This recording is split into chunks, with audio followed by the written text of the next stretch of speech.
Good evening मेरे प्यारे दोस्तों। आज मैं आपके लिए लाया हूँ यूट्यूब चैनल अपने लेट्स स्टडी चैनल के माध्यम से आपको एक महत्वपूर्ण जानकारी लाया हूँ, जिसको आपके लिए बहुत महत्वपूर्ण साबित हो सकती है। क्योंकि आपके एक क्वेश्चन के माध्यम से, एक दो नंबर के माध्यम से अगर आप कहीं छूट रहे होंगे, वैसे तो मेरी जो ऑब्जर्वेशन है, मैंने जो देखा है, कम से कम 5-7 नंबर यूपी टेट के इस बार के 2 पेपर में गड़बड़ियाँ आई हैं। और जो कि आप सभी, हमारे ख्याल से सभी जानकारी इस बात से अवगत हैं, हमारे ख्याल से पहले से ही, कि ये पेपर 2017 में एक बार आ चुका है ऑलरेडी, और ये दोबारा 2022 में इस पेपर को फिर से कराया गया है। अब ये तो मेरा सरकार पे कोई टीका टिप्पणी नहीं करना चाहता हूँ, क्योंकि अगर इस पेपर में एक बार पहले 2017 में कम से कम 2 से 3 बार ऑब्जेक्टिव इसका आंसर की आया था, और दोबारा 2 से 3 बार ही इसका रिजल्ट आया था। तो उसमें से बहुत सारे विवादित क्वेश्चन को तो या तो हटा देना चाहिए था, या तो फिर उसको नहीं लेना चाहिए था। इस बार अब आगे क्या हो सकता है, क्या नहीं हो सकता, जो बच्चे 1-2 मार्क्स से या 4-5 मार्क्स से अगर छूट रहे होंगे, तो उनके लिए 1 साल की पूरा वापस जाएगा। क्योंकि 1 साल में कितनी वैकेंसी आएंगी, कितनी नहीं आएंगी, वो उससे आप वंचित रह जाएंगे। तो हमारे प्यारे दोस्तों, सभी को इस बात का विशेष जानकारी होनी चाहिए कि हम किस क्वेश्चन पे ऑब्जेक्शन रेज करें, किस क्वेश्चन पर ऑब्जेक्शन रेज ना करें। क्योंकि यहाँ पर, जैसा कि हम पिछले वीडियो में हम लोगों ने डिस्कस किया था, कि 500 रुपये एक क्वेश्चन का चार्ज है। अगर आपका क्वेश्चन सही होता है तो 500 रुपये आपके वापस कर दिए जाएंगे, अदरवाइज आपका 500 रुपये चले जाएंगे। तो हम, मेरे प्यारे दोस्तों, यहाँ पे 500 रुपये की भी बात तो है ही कहीं न कहीं, और उसके साथ साथ हमारे पास दूसरा ये बात है कि अगर मैं किन्हीं कारणों से, इनके गलत आंसर की वजह से या गलत नंबर की वजह से हम 2-4 नंबर से छूट रहे होंगे, तो हमारा भविष्य 1 साल के लिए पीछे चला जाएगा। और दूसरी चीज़ ये है कि अगर मैं कुछ बच्चों में ये बात अगर होगी कि अगर हम नहीं ऑब्जेक्शन रेज करते हैं, कोई फला बच्चा, एक्स बच्चा अगर रेज करता है प्रॉब्लम, तो केवल उसी को उसका फ़ायदा मिल सकता है, क्योंकि आप तो प्रॉब्लम रेज नहीं किए। तो एक और महत्वपूर्ण जानकारी मैं देना चाहता हूँ, और ये मैंने भी अपने लाइफ में देखा है, यूनिटी पावर। अगर आप यूनाइट नहीं होंगे, तो आपके इन गलत क्वेश्चनों के नंबर नहीं मिलेंगे। यहाँ पर 2 तरह की गलतियाँ हैं। एक तो 2-2 जैसे ऑब्जेक्शनल पेपर है, ऑब्जेक्टिव पेपर में यहाँ पर 2 तरीके का गलतियाँ हैं। एक तो पूरा क्वेश्चन गलत है, उस पर तो आप ऑब्जेक्शन रेज करें या ना करें, बोर्ड आपको नंबर देगा। दूसरी जानकारी मैं ये देना चाहता हूँ कि अगर मान लीजिए ऑब्जेक्ट इसमें जैसे बहुविकल्पी प्रश्न में 2 ऑप्शन सेम आ जाते हैं, तो 2 ऑप्शन जो सेम आते हैं, उन्हीं, अगर उसमें से जो विद्यार्थी अगर टिक किया होगा, या उसमें से जो विद्यार्थी आंसर दिया होगा, वही ऑप्शन आपके मान्य होंगे।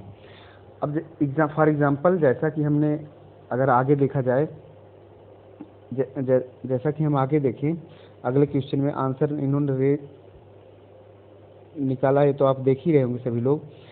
इसके साथ साथ मैं एक बात और बात करना चाहता हूँ। क्या बात करना चाहता हूँ? जैसे कि इसमें अगर कोई स्टूडेंट सोच रहा है कि हम क्यों रेज करें प्रॉब्लम, जितना ज़्यादा से ज़्यादा इसमें अगर सही क्वेश्चन पे आप ऑब्जेक्शन रेज करने की क्षमता रखते हैं, तो आपको उस पर मार्क्स मिल जाएंगे। अदरवाइज हाथ से हाथ बैठे रहेंगे, और आपको उस मार्क्स से वंचित हो जाएंगे। 1 साल के लिए आप पीछे चले जाएंगे।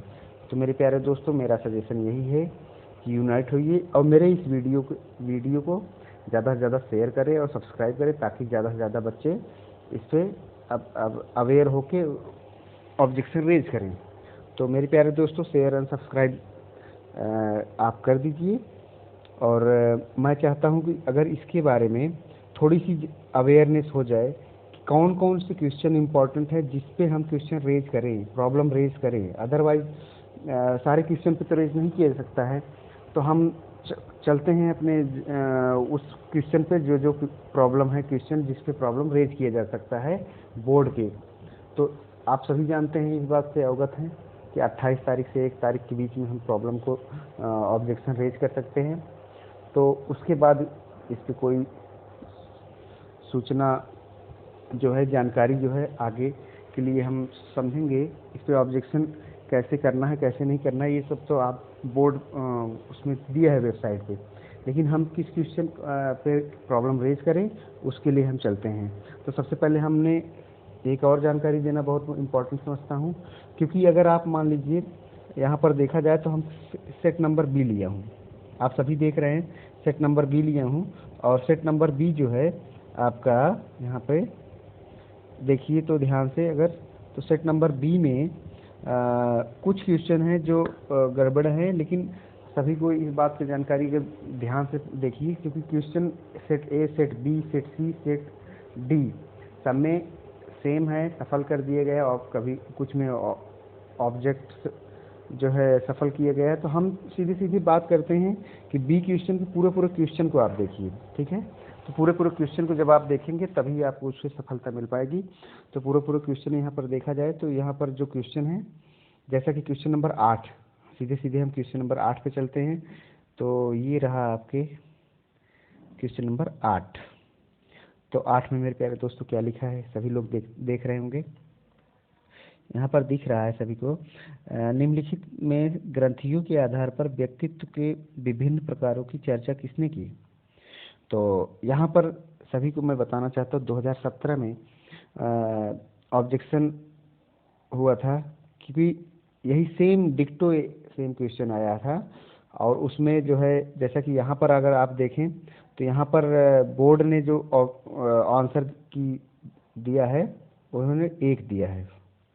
तो फर्स्ट नंबर कैनन जो है सही है, लेकिन अगर आप इसके बहुत सारे साक्ष्य भी हैं जो आपको, अगर जब ऑब्जेक्शन आपको करना हो तो आप हमसे ले सकते हैं मैसेज ड्रॉप करके। तो इसके दोनों 2 ऑप्शन सही है, एक तो 1 कैनन, दूसरा जो है ऑप्शन है 3 क्रैस्मर। तो दोनों क्वेश्चन पे आंसर आपको, अगर कोई भी स्टूडेंट विद्यार्थी अगर एक सही किया है, टिक किया है, या 3 किया है, तो उस पर आपको आंसर मिलेगा। लेकिन अगर कोई स्टूडेंट अगर सोच रहा है कि ये जुंग दूसरा और चौथा जुंग और स्पेंजर ने किया है, तो इन दोनों पे आंसर आपको बिल्कुल नंबर नहीं मिलेंगे।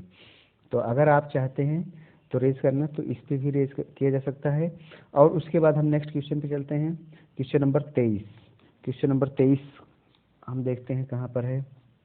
क्वेश्चन नंबर 23 जो है, क्वेश्चन नंबर 23 जो है ये रहा आपके सामने।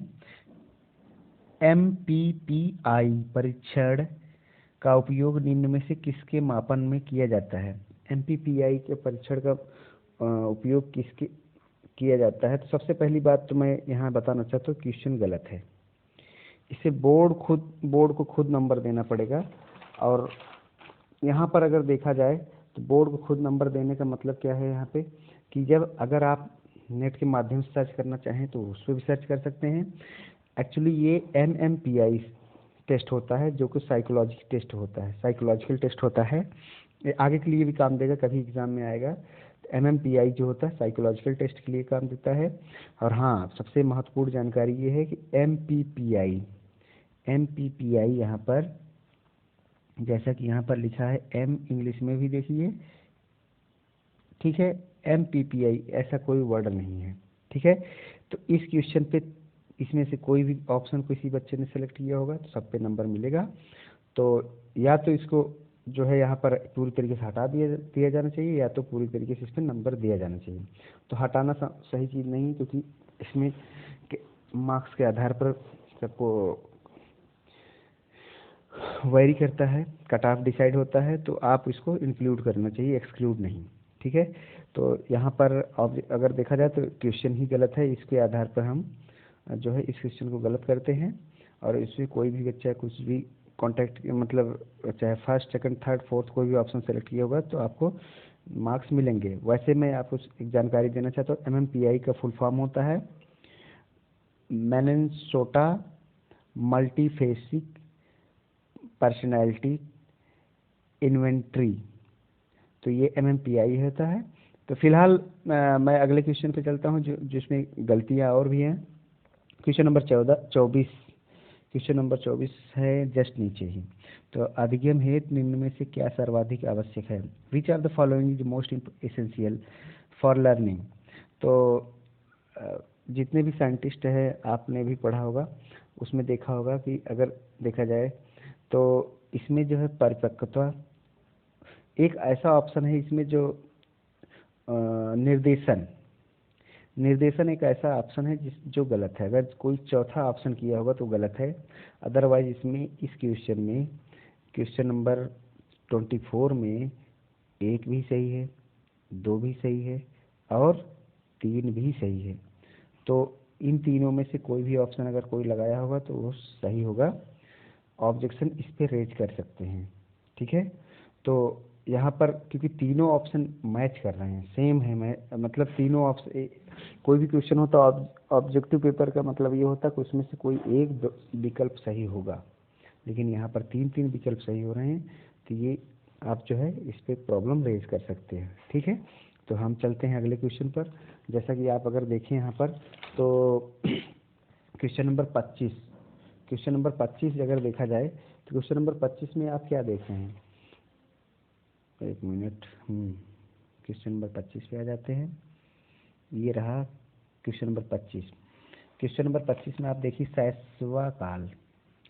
शैशवकाल का समय क्या होता है? The period of इन्फेंसीहुड is. तो आप सभी को बताना चाहता हूँ कि इस क्वेश्चन का ऑप्शन 1 और 2 दोनों सही है, ठीक है। क्वेश्चन नंबर 25 का जो ऑप्शन होगा वो 1 भी सही है और 2 भी सही है, ठीक है। लेकिन अगर कोई स्टूडेंट अगर सोच रहा है कि 3 और 4 पे लगाया हूँ ऑप्शन, तो ये 3 और 4 दोनों ऑप्शन गलत हैं पूरी तरीके से, ठीक है। तो कोई विद्यार्थी मेरे प्यारे दोस्तों 3 और 4, 1 और 2 लगाया है तो उस पर प्रॉब्लम रेज कर सकता है। कुछ बुकों में दिया है जन्म से 2 वर्ष तक शैशवकाल होता है और कुछ में 0 से जन्म से लेकर 6 वर्ष तक शैशवकाल होता है। तो इसमें कोई गलत नहीं है, तो ये इसमें भी आप क्वेश्चन रेज कर सकते हैं, ठीक है। जबकि बोर्ड ने इसमें जो माना है वो 0 से 2 वर्ष तक माना है, ठीक है। चलिए हम नेक्स्ट क्वेश्चन पे बात करते हैं। Question number 28। क्वेश्चन नंबर 28 क्या है? हाँ देखिए, क्वेश्चन नंबर 28 है मानसिक उद्वेलन प्रतिमान का प्रयोग निम्न में से किसके शिक्षण हेतु किया जाता है? तो ये क्वेश्चन रिपीट हुआ है, 2017 में यही क्वेश्चन आया था और इस पे बहुत सारे बच्चों ने कोर्ट जाकर इस पे मार्क्स लिए हैं। तो आप सभी लोग से अगर ये वो है कि भाई क्वेश्चन नंबर 28 जो है इस पे बोर्ड ने तो एक फर्स्ट ऑप्शन को सही माना है सृजनात्मकता, लेकिन इसका 1 और 4 दोनों ऑप्शन सही हैं। कहने का मतलब इस जो ऑप्शन है यहाँ पर 1 और 4 इसका ऑप्शन सही है। 1 और 4 ये दोनों ऑप्शन आएंगे। अगर मान लीजिए अगर इसको बोर्ड ने कंसीडर किया तो ऑप्शन में 28 के सामने जो आएगा ऑप्शन 1 और 4 दोनों आएंगे। तो 1 और 4 दोनों ऑप्शन सही। क्वेश्चन नंबर इस 28 का दूसरा और तीसरा जो है बिल्कुल गलत है, ठीक है। तो हम यहाँ पर ये देखें कि इसमें जो है 28 नंबर क्वेश्चन को इस पिछली बार 2017 में भी आ चुका है, लेकिन पता नहीं क्या है बोर्ड कम टाइम में जल्दी पेपर में कॉपी पेस्ट कर दिया। गलत है ये चीज़ थोड़ा सा, क्योंकि बच्चों के भविष्य के सवाल होता है। लेकिन फिर भी मैं आप लोग को बता, जब तक कुछ करेंगे नहीं तब तक आप उससे फ़ायदा नहीं मिलेगा। तो कर दिखाओ कुछ ऐसा कि दुनिया करना चाहे आपके जैसा। इसी सोच के साथ आगे बढ़िए ताकि आप कुछ एक कम समय में आप अपने आप को अच्छी जगह प्लेस कर सके कि आपके माँ बाप और समाज आपका सम्मान कर सके, ठीक है। तो हम अगले क्वेश्चन पे चलते हैं। क्वेश्चन नंबर 35 पे आप देखिए क्या लिखा है। क्वेश्चन नंबर 35, चलिए ये रहा क्वेश्चन नंबर 35। हिंदी में ये प्रॉब्लम है, हिंदी पार्ट 2 में, जिसमें आप हिंदी सॉल्व करते हैं। तो हिंदी में देखिए क्वेश्चन नंबर 35 में आँख की किरकिरी होने का अर्थ क्या है, ठीक है। तो इसमें भी सेम 2017 में बहुत सारे क्वेश्चन सभी को पता है कि रिपीट हुए थे। 2017 में ये भी आया था और उस समय भी विवादित हुआ था। तो इसको इस बार जो ऑप्शन दिया है, इनको विवाद नहीं देना चाहिए था। इसको भी ऑप्शन पिछले भी फाइनल आंसर की को भी कॉपी करना चाहिए था, लेकिन बस वही है कि इसको टाइम पास कर बोलते हैं। तो टाइम पास से बचने के लिए आप जो है कि भाई इतने अभी एक बार ऑब्जेक्शन करेंगे बच्चे तो फिर मैं रेज करूँगा, फिर दोबारा रेज करेंगे प्रॉब्लम तो फिर मैं आंसर दूंगा। तो ये बहुत गलत होता थोड़ा सा, इसीलिए किया भी गया है कि टाइम पास हो। क्योंकि एज तो एक फिक्स डेट में निकल जाती है, जो एज लिमिट क्राइटेरिया दिया होता तो उसको किसी को तो होता नहीं। तो हम यहाँ पर आगे बढ़ते हैं। फिलहाल जो हमको प्रॉब्लम, जो बच्चों का हेल्प मिल सके, टाइम ज़्यादा हो रहा है। तो 35 नंबर क्वेश्चन में 1 और 3 जो है ऑप्शन बिल्कुल सही है। आँख की किरकिरी होना, देखिए यहाँ पे आँख का किरकिरी होना जो यहाँ पर वर्ड है, अगर देखें तो आँख का किरकिरी होने का मतलब क्या है कि दो अर्थ हैं इसके। एक अप्रिय लगना, देखो धोखा देना और बहुत प्रिय होना, ये बिल्कुल गलत है। मतलब दूसरा और चौथा ऑप्शन आपका गलत है, किसी हाल में नहीं हो सकता। तो जो होने का हो सकते हैं वो 1 और 3 है। 1 और 3 क्या है? कष्टदायक होना या अप्रिय लगना। इसमें भी इस तरीके से हाई कोर्ट जाके बच्चे ने मार्क्स लिए हैं।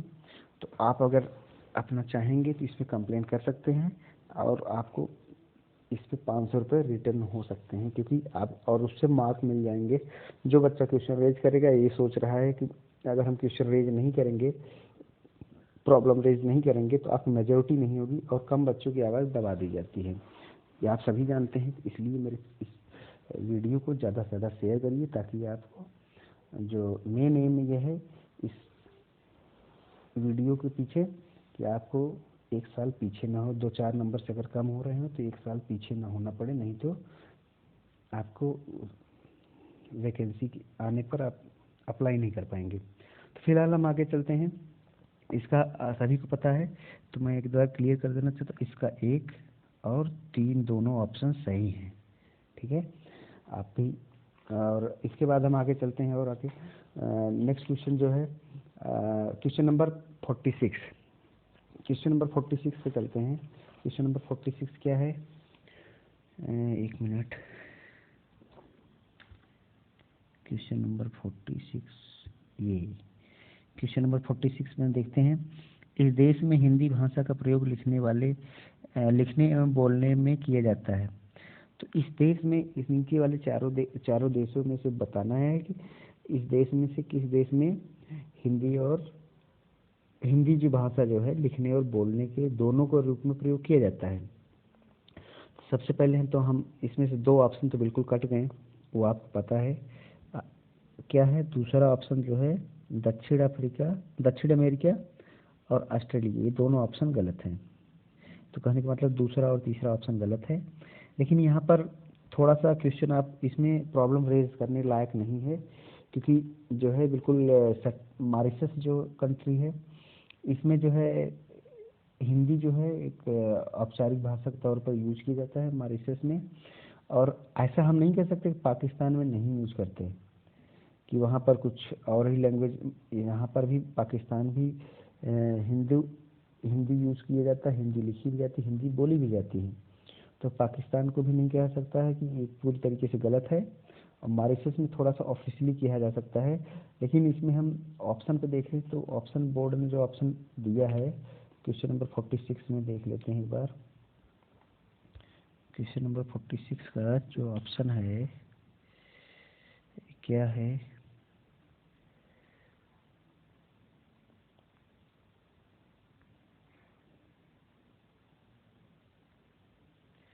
क्वेश्चन नंबर 46 का 4 है, ठीक है। तो 46 का 4 है, सही है।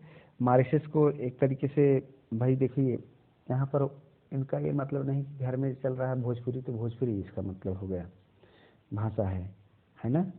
तो हम लोग कोई सिंपल मतलब एक औपचारिक जो भाषा है मॉरिशस, तो वहाँ पर हम कर सकते हैं। तो इसलिए आप 46 पर क्वेश्चन रेज ना करिए, क्योंकि इस पर आप बिना मतलब के जा सकते हैं 500 रुपये। तो आपका क्वेश्चन जो है मॉरिशस जो है एक तरीके से कहा जाता है कि इन चार पाकिस्तान से ज़्यादा सही ऑप्शन क्या है, मॉरिशस है। तो हम मॉरिशस की तरफ ही जो बच्चे चार फोर्थ नंबर ऑप्शन सेलेक्ट किया होगा उसका सही है। ठीक है, तो हम फिलहाल इसकी बात तो 46 हो गया। और नेक्स्ट क्वेश्चन 52 देखते हैं। 52 नंबर क्वेश्चन क्या है, हिंदी भाषा में बोली गई, देखिए आपके सामने दिख भी रहा होगा, हिंदी भाषा में बोली गई, एक मिनट, हिंदी भाषा में बोली गई 56 जो आप 52 जो क्वेश्चन है, हिंदी भाषा की बोलियां हैं। तो हिंदी भाषा की बोलियां जो है आप देखिए यहाँ पर, तो वैसे मोस्टली बुकों में जो दिया गया है 18 दिया गया है, अब और कुछ जगह 17 और 19 भी दिए गए हैं। तो कुछ जगह और कुछ बोलियां जो भाषाएं जो है ऐड की गई हैं, तो टोटल 22 हो गई हैं। तो थोड़ा सा इसमें ऑब्जेक्शनेबल है, लेकिन इसको कम्प्लीटली हम नहीं कह सकते हैं। ठीक है, लेकिन ये भी क्वेश्चन इस बार रिपीट हुआ है, पिछली बार आया था 2017 में, 2017 में आया था। तो उसको उस ऑप्शन को आप देखकर आप लगा सकते हो। इसमें कुछ चीज़ें जैसे 2017 में आया था तो 22 भाषाएं हैं, और बोली जाने वाली भाषाएं जब इस समय पीएनपी ने जो अपने बुकों में लिखा है वो 18 लिखा है। कुछ और बुकों जो साक्ष्य हैं जो 17 और 19 भी मानते हैं। तो आप इसमें जो है ऑब्जेक्शन रेज करने लायक नहीं है। लेकिन अब बोर्ड उस समय क्या डिसाइड करता है, यहाँ पर तो हमको ये भी देखना है कि बोर्ड उस समय जो भी डिसाइड करेगा वो मेरे पक्ष में है, तो हमको 1 मार्क्स बढ़ जाएंगे। तो ठीक है, तो कोई दिक्कत नहीं, इसमें आप ऑब्जेक्शन रेज करने लायक नहीं है प्रॉब्लम कि इसमें ऑब्जेक्शन रेज करें। क्वेश्चन नंबर अब हम चलते हैं दूसरे उसमें एक 124 पे। आप देखिए 124 एक क्वेश्चन है जिसको ईवीएस में पूछा गया है। ठीक है, तो ईवीएस में देखिए 124 नंबर क्वेश्चन पे अगर आप देखें तो यहाँ लखनऊ समझौता 1916 किन किन के दो के मध्य हुआ। ये मैं इसलिए बताना चाहता हूँ, बहुत सारे चैनल जो हैं ऐसा इसको भी प्रॉब्लम बता रहे हैं कि ये गलत है, लेकिन ऐसा नहीं है, ये सही क्वेश्चन है। लखनऊ समझौता 1916 जो है किन दो के मध्य हुआ था, तो कांग्रेस और मुस्लिम लीग के मध्य हुआ था, ये बिल्कुल सही है। और बोर्ड ने भी इसको थर्ड नंबर ऑप्शन को ही आंसर की में दिया है। कुछ लोग बोल रहे हैं नरम और गरम दल के मध्य हुआ था, तो ये गलत है। ठीक है, तो हम ऑब्जेक्शन रेज नहीं करना कोई स्टूडेंट, क्योंकि ये ऑब्जेक्शन रेज करने के लिए बाद आपको उसमें मार्क्स कोई बदलाव नहीं है, 500 रुपये जाने ही जाने हैं। फिलहाल अगले हम उस पर चलते हैं 141 नंबर क्वेश्चन। 141 नंबर क्वेश्चन देखते हैं क्या है। 141 नंबर क्वेश्चन देख लेते हैं। 141 नंबर क्वेश्चन, आगे और बढ़ते हैं। ठीक है, ये रहा 141 नंबर क्वेश्चन। तो घास भूमि क्षेत्र के परितंत्र के खाद्य श्रृंखला में सबसे उच्च स्तर पर उपभोक्ता, ये क्वेश्चन जो है 2021 में 2017 में आ चुका है। तो हम उसमें जो ऑप्शन है देखा जाए तो ये 2 ऑप्शन सही हैं। देखिए किसी भी घास भूमि के क्षेत्र में अगर देखा जाए तो जो घास है हमारा ये प्रोड्यूसर है, और उसके बाद जो घास को खाने वाले हैं प्राइमरी कंज्यूमर, फिर सेकेंडरी कंज्यूमर, टर्सरी से मांसाहारी बोलते हैं। तो मांसाहारी को जो खाएगा, तो भाई घास के ही भूमि के परतंत्र की बात की जाए, खाद्य श्रृंखला का सबसे उच्च स्तर का उपभोक्ता, तो अगर ये मांसाहारी जीव मरते हैं तो कहाँ, उसी मिट्टी में मिलते हैं, और वहाँ पर उसको डिकम्पोज कौन करेगा, जीवाणु करता है। तो इसका जो ऑप्शन है बोर्ड ने जो डिसाइड किया है वो 2 डिसाइड किया है मांसाहारी, लेकिन इसका ऑप्शन जो है 1 सही है। 1 2 भी सही हो सकता है, लेकिन उस केस में 2 सही होगा जब, अब जैसा कि यहाँ पर हमने बताया कि जैसे कि वो जो फाइनल जो कंप्लीट डिकम्पोजिशन होता है कोई भी मृत जीव का, तो वो जीवाणु के द्वारा होता है। तो जीवाणु ही हमारा इसका क्या है, घास भूमि के क्षेत्र के परितंत्र के एक सबसे उच्च स्तर का उपभोक्ता। उपभोक्ता मतलब जो कन्फाइनली जिसे कंज्यूम किया जा सके, कंज्यूम कर ले। तो इसका ऑप्शन नंबर 1 जो है, इस क्वेश्चन पर भी ऑब्जेक्शन रेज कर सकते हैं आप लोग। तो इसका ऑप्शन जो है फर्स्ट हो सकता है। ठीक है सर मेरे प्यारे दोस्तों। और यहाँ पर जो है एक क्वेश्चन कुछ लोग और इसको प्रमोट कर रहे हैं, लेकिन वो गलत है। हम चलते हैं 146 नंबर क्वेश्चन पर। 146 नंबर क्वेश्चन जो है, 146 नंबर क्वेश्चन क्या है, WWF के एफ से आशय क्या है। WWF से आशय क्या है, वर्ल्ड वाइल्ड लाइफ फंड। बिल्कुल सही ऑप्शन है, इसमें कोई गलती नहीं है। और इस क्वेश्चन का ऑप्शन जो है, अगर कोई बच्चा अगर चैनल के बहकावे में आकर किसी के बहकावे में आकर किसी सही चीज़ की जानकारी न होते हुए अगर इसको आप लगा देते हो, तो इस पर आपको मार्क्स नहीं बढ़ेंगे और आप इसका लॉस भी हो सकता है।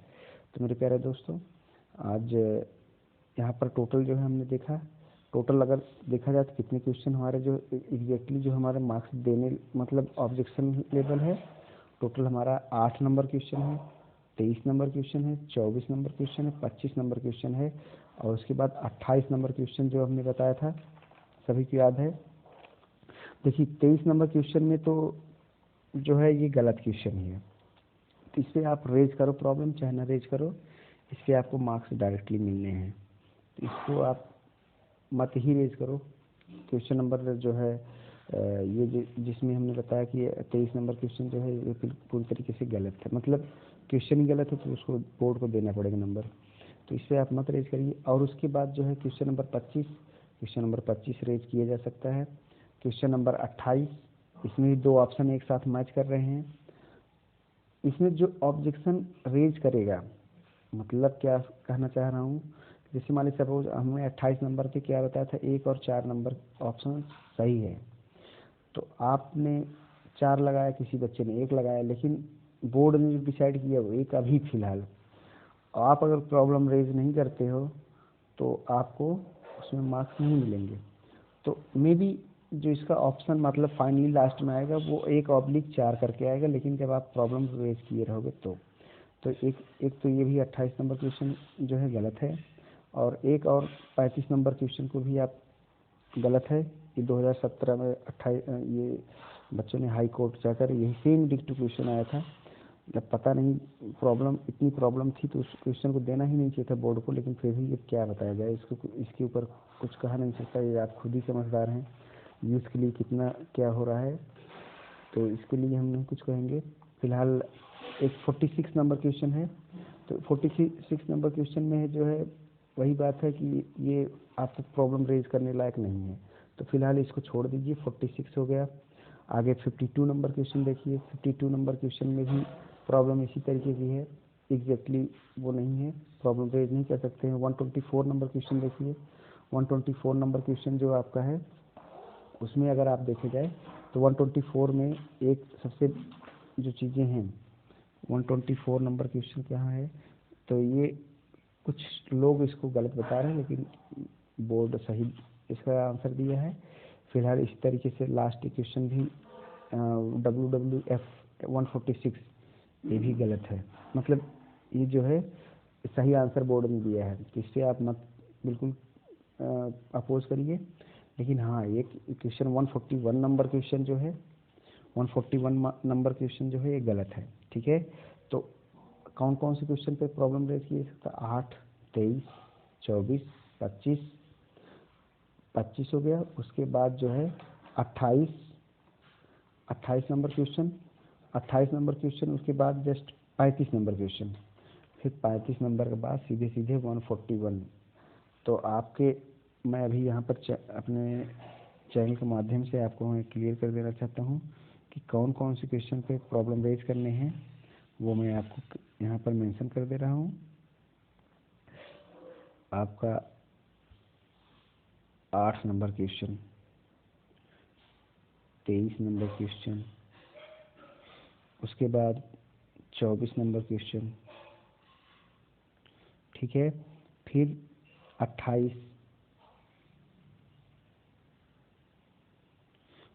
Number question, then 35 number question. फिर उसके बाद सीधे सीधे हम आ जाते हैं 141 नंबर क्वेश्चन। इन सब पे आपको प्रॉब्लम रेज किया जा सकता है। तो टोटल हमारे कितने क्वेश्चन हो गए? टोटल मेरे 6 क्वेश्चन हो गए जो हमारे गलत हो रहे हैं। बोर्ड की गलती से हमारा नंबर कट रहे हैं। तो अगर किसी के मार्क्स कम हो रहे हैं, वो कट ऑफ आपको सबको पता है, चाहे वो भले ही पास हो रहा है, नंबर कम होना नंबर ज़्यादा होना ये बहुत बड़ा मैटर करता है, रोल प्ले करता है। तो फिलहाल जो फेल हो रहे हैं उनके लिए एक पॉजिटिव है, जो पास हैं उनके भी मार्क्स बढ़ सकते हैं। तो इस वीडियो को माध्यम से मैं आपको इस बात को और मैं बोलना चाहता हूँ कि इस चैनल ज़्यादा से ज़्यादा सब्सक्राइब करिए, ज़्यादा से ज़्यादा लाइक और शेयर करिए, जिससे ज़्यादा से ज़्यादा आपको कम्युनिटी यूनिटी बन सके, ज़्यादा से ज़्यादा बच्चे इस पर कंप्लेंट दर्ज कर सके।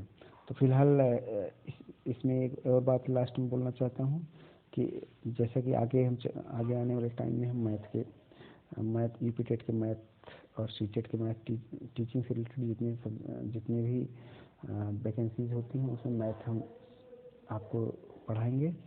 तो आगे के लिए मैं इतना जानकारी देना चाहता हूँ कि आप सभी इस ऑब्जेक्टिव पेपर में जो आप ऑब्जेक्शन रेज करें उससे आप लाभान्वित हों। Thank you so much. आपका इस लेट्स स्टडी चैनल में बहुत बहुत धन्यवाद। Thank you for patiently listening. Thank you so much.